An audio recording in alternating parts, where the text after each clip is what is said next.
Сәлем, өзіңнің мектептегі ең бақытты күнің туралы айтып берші.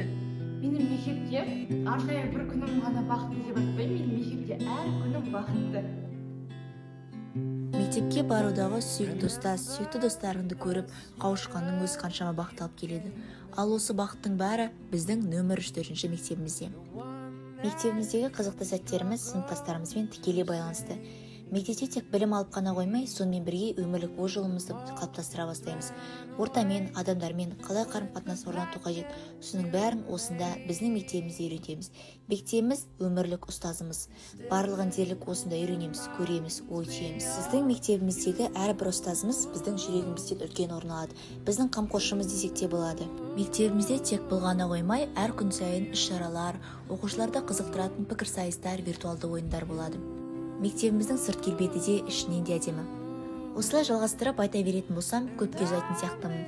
Сіздерге айтқым келгені, менің мектебімде ешқашан да жалықпайсыз. Менің мектебім әр күні қуаныш пен бақытқа